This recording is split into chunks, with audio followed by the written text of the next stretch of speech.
My dear brothers and sisters, lately I've been reflecting on three powerful truths from the Restoration. These truths have profoundly blessed my life. Today I would like to share with you how these truths have guided me on my journey toward a sure witness of the gospel of Jesus Christ. Number one, God is our loving Heavenly Father. He is omniscient and omnipotent. Through the light of Christ and the ministration of the Holy Ghost, His influence is everywhere. It is in His nature to bless us. He sees our past, present, and eternal destiny. Nothing can be hidden from Him. President Russell M. Nelson's invitation to think celestial encourages us to emulate our Heavenly Father's vision and nature.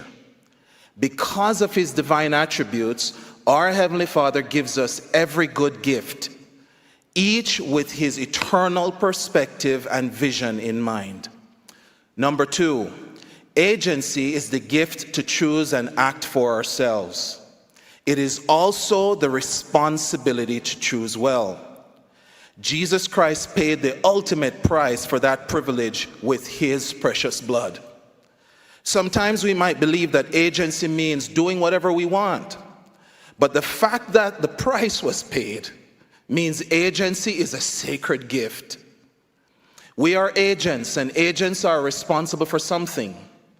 In this case, we're responsible for the choices we make based on the knowledge we have and the gifts we are given.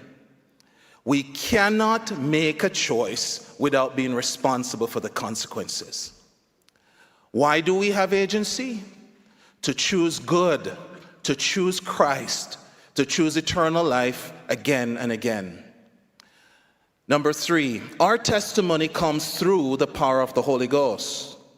A witness from the Holy Ghost is greater than sight. He is the preeminent witness of the Father and the Son.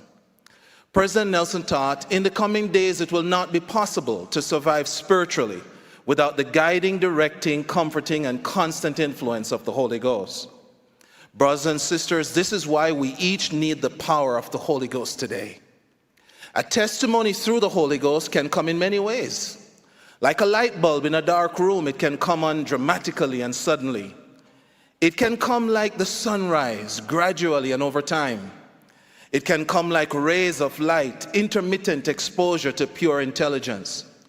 Whatever the way it comes, it comes through the Holy Ghost. I grew up in beautiful Jamaica. It was fun and wonderful. However, when I started high school, some classmates and friends could not understand my decision to be a member of the Church of Jesus Christ. How could you join that church, they would ask. How could you believe that story, referring to the first vision? How could you read that book, referring to the Book of Mormon? Do you really believe all that? And why are you wasting your life away? It was painful, especially when it came from people I cared about. But what they did not know was this: I had an experience with the Holy Ghost. As that testimony filled my heart, it dulled the pain of days. And for one brief moment, heaven's view appeared before my gaze. Perhaps you have been asked some of these questions. Perhaps even now you are being bombarded as I was. The gift and witness of the Holy Ghost are available to everyone. Jamaica is to me like Palmyra was to Joseph Smith. It is my sacred grove. I do not know the exact spot where Joseph knelt to pray in the sacred grove, but I know exactly where I was when my sacred grove became a reality. It happened at 4 Grove Road, Mandeville, Jamaica, in my bathroom at 6 a.m. on a Wednesday. 3 years after my baptism. This sacred experience happened because 2 weeks earlier, an inspired sister missionary invited me to read the Book of Mormon. Sister Audrey Krause is attending this conference today with her family, and I forever love her. That experience changed me. Brothers and sisters, a testimony is not given for temporary use. This gift from our Heavenly Father, our loving Heavenly Father, is meant to be eternal because the giver is eternal. A testimony should not have an expiration date. It should not weaken or diminish because something in my life has changed or something in the world has changed. It should get stronger because, like the servant in the parable of the talents, my personal testimony is a gift to be multiplied, not buried.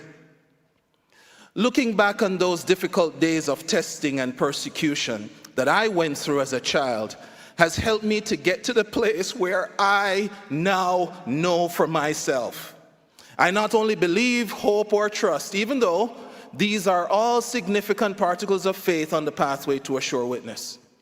I commend you for making your own way by asking questions, studying, praying, fasting, and pondering. Please don't stop. It is worth every effort to pursue this path to testimony. Who or what will you allow to take that away? What greater witness can you have than from God? Every son or daughter of God can gain a deeper, firmer, and surer knowledge for themselves. Like Joseph Smith, who affirmed his testimony despite opposition, we can boldly say, I knew it, and I knew that God knew it, and I could not deny it. Neither dare I do it. My dear brothers and sisters, let the small seedling of testimony work in you until it springs up to an everlastingly glorious, sure knowledge. If you are a baptized member and confirmed member of the Church of Jesus Christ of Latter-day Saints, but still struggle with, I'm not sure if I know, please remember this promise in the sacrament prayer, that they may always have His Spirit to be with them. Because of this promise, each of us can pursue the path to testimony and a sure knowledge. Now, here is a grand truth. In whatever way a testimony is given, whether it is distilled like the sunrise or comes in a glorious vision, it still requires a choice to receive this precious gift. Saying, I choose to believe, makes it easier to receive a witness from God. If we find our testimony weakening, remember that it is the choices we make that diminish the power of the testimony. But the testimony has not gone anywhere. We just need to choose to reconnect with it. Choosing to believe is a wise and powerful way to use our agency. I cannot see a better way to use my agency than in defense of my testimony. President Nelson taught, I plead with you to take charge of your testimony. Work for it, own it, care for it, nurture it so that it will grow. Feed it truth. To me, the words take charge, work, care, own, nurture, and feed sound like an agent given stewardship for something precious and important. In the early church, Parley P. Pratt felt disgruntled with the prophet Joseph Smith and chose to criticize him and the church. When John Taylor, whom Parley taught the gospel, came to town, Parley took him aside and warned him not to follow Joseph. John Taylor said to Parley, before you left Canada, you bore a strong testimony of Joseph Smith being a prophet of God. And you said you knew these things by revelation and the gift of the Holy Ghost. I now have that same testimony that you then rejoiced in. If the work was true 6 months ago, it is true today. If Joseph Smith was then a prophet, he is now a prophet. I testify that Joseph Smith was a prophet of God and that the prophetic mantle he received continues today. Jesus Christ directs this work. I invite you to think about your path to a sure witness of Jesus Christ and His gospel. Take charge of your testimony. Use your agency wisely and acknowledge the giver and His glorious attributes. I bear witness that the power is within you. No one can choose for you. No one can take this gift away. You can choose to believe. I promise you that as you do this, your testimony will be a well of living water springing up unto everlasting life. It will be an anchor and a motivator, and it will sustain you through difficult times. It will enable you to develop spiritual gifts. It will help you in your personal ministry and service. It will be a weapon against Satan and your adversaries. Your testimony will be a joy as you see it replicated in your children, grandchildren, and great-grandchildren, and in those you love and serve. It will be powerful when you share it and use it to testify. If you know, you know.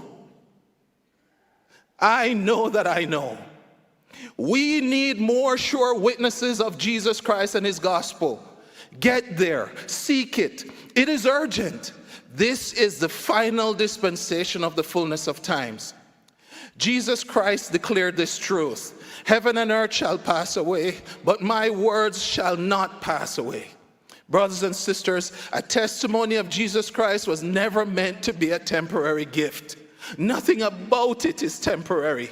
Not the giver, not the gift itself, not the deliverer of the gift, not who the gift is about. May your testimony be described in this same way.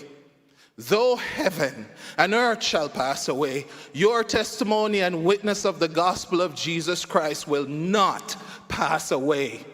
Now is the time to lay hold on this precious gift. In the name of Jesus Christ, amen.